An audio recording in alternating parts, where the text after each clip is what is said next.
Did you know Taylor Swift and Travis Kelce didn't start the way everyone thinks? Their timeline is weirder, their matchmakers are unexpected, and their public rule is way smarter than the headlines. Here are 17 relationship truths that flip the whole story. 17. This is the worst PR relationship ever, and that's why it feels real. I'm upset that you didn't meet me even though you didn't know I wanted to meet you because I didn't do any proper logistical planning.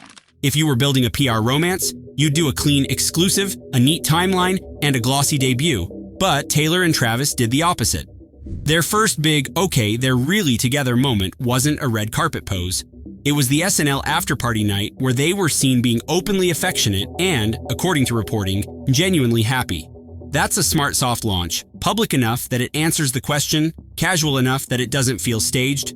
It also sets the tone. This isn't some polished announcement. It's just two people going out like a normal couple, in the least normal way. 16. Taylor picked the safest powerful guy.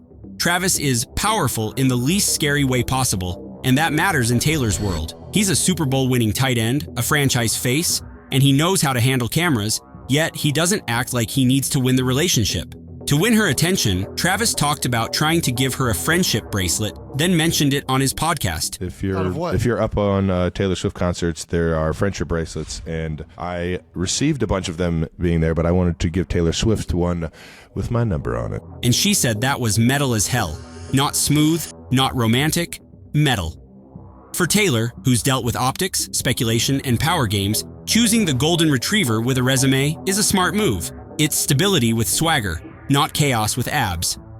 Before we continue, hit like and subscribe, because the next part is pure mastermind energy. 15. Coach Cupid energy. Another funny fact is that their matchmaker wasn't some A-list bestie whispering in a VIP booth. Taylor and Travis have credited Chiefs coach Andy Reid for helping set the vibe, and Taylor explained it's because Reid already had a long-running connection with her dad, Scott Swift. So when Travis did the bold podcast move, Taylor Swift, comedy, all on SeatGeek. Okay, so you throwing Taylor Swift in there. I got that $20 discount on this Taylor Swift. The football world around him basically vouched for him like a reference check, just with more touchdowns. 14. The story behind their first meetup. So how did they finally meet in New York? Travis's first in wasn't some secret VIP intro. He went to Taylor's Eras show at Arrowhead with a friendship bracelet that had his number, hoping to hand it over like a normal guy. But after the show, there's no casual backstage hello. Taylor protects her voice, so that moment never happens. Travis later said Taylor had people in her corner and that he had somebody playing Cupid, unnamed in until today. Once Taylor reached out and explained her side, the New York meetup became easy. Travis says they'd already been talking, so it was just a calm dinner vibe check before the world caught up. 13. The NYC dinner that was actually a test. When Travis finally met her in New York, he said they'd already been talking, so it wasn't this terrifying first hello. It was more like, let's sit down and see if we can have a real conversation without the stadium noise, the internet, or anyone else's expectations. That's such a relationship move because it shows they prioritized basic compatibility, can we talk, laugh, and feel normal, before going more public. 12. The secret runway. The rumors apparently are true. Taylor Swift is friends with Travis Kelce. Before the world turned it into a stadium soap opera, Taylor says they had a stretch where no one knew, and she was grateful for it. That matters because it suggests the relationship didn't begin as a public performance. It began like normal dating. Time, privacy, and figuring out whether the vibe is real without the internet grading every interaction. That early quiet window is basically the hidden chapter people forget when they call the whole thing a PR rollout.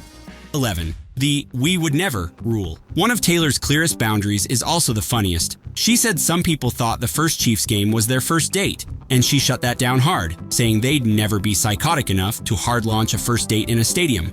Translation, by the time she showed up publicly, it wasn't a risky first meet. It was support because they were already seeing each other privately. That's why the first public moment looked calm, not chaotic. But the smartest part isn't how they showed up, it's how they disappear right after. 10. The no photo bubble trick. Here's the real secret to how they date without feeding the internet. They pick rooms where privacy is enforced by culture, not security. In NYC, they were at the private members club Zero Bond. No pictures, and nobody even walked up to their table inside the room. So they're not hiding the relationship. They're controlling the environment. 9. Locker room fairy tale detail. Travis's most "this is weirdly real" detail came from his telling of the early days. When Taylor came to Arrowhead, he said they gave her the big locker room as a dressing room, and her little cousins were taking pictures in front of his locker. It's such a random, unglamorous detail that it reads like the truth, not a polished PR anecdote. It also shows how fast Taylor's world and Travis's world physically overlapped behind the scenes. 8. Proud, not paranoid. Taylor's explanation of being public is basically a relationship philosophy. Showing up for each other, not hiding, and not caring that other people are around. She said the alternative is going to extreme effort to keep everything secret, and they're simply not doing that. The key word is proud. That's why their public moments feel less like performance and more like support. If he's doing what he loves, she'll be there. 7.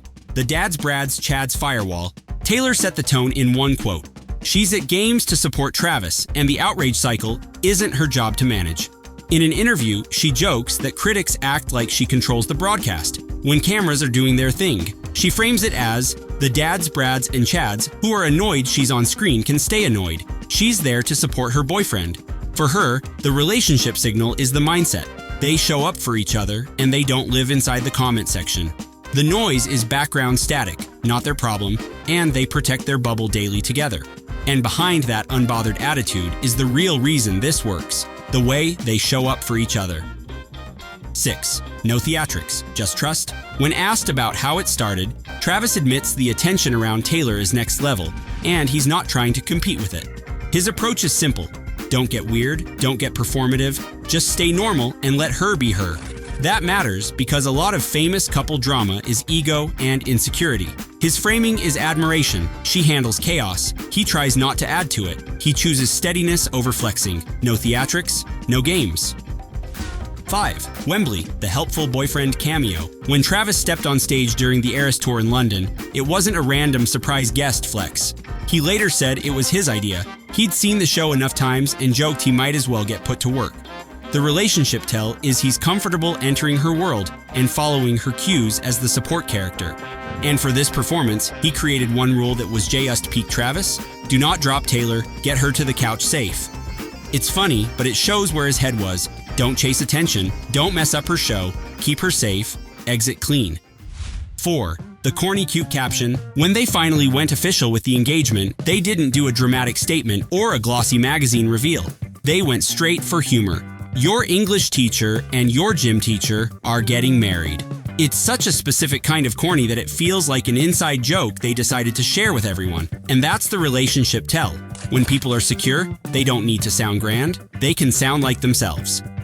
3. The garden proposal vibe. No stadium, no spotlight. Their engagement photos show a proposal in a flower-filled garden. Soft, private, and very, this is for us. That choice matters because their entire relationship is two worlds that could easily turn everything into a spectacle. Instead, the biggest step happened in a setting that looks quiet on purpose. It's the same pattern. They'll share the milestone, but they won't hand the moment over to the public. 2. Soundtrack, So High School. They didn't just post photos. The engagement post used Taylor's song, So High School.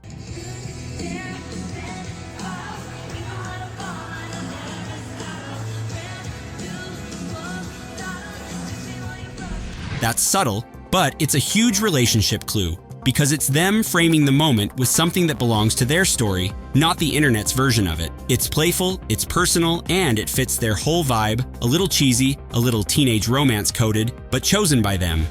1.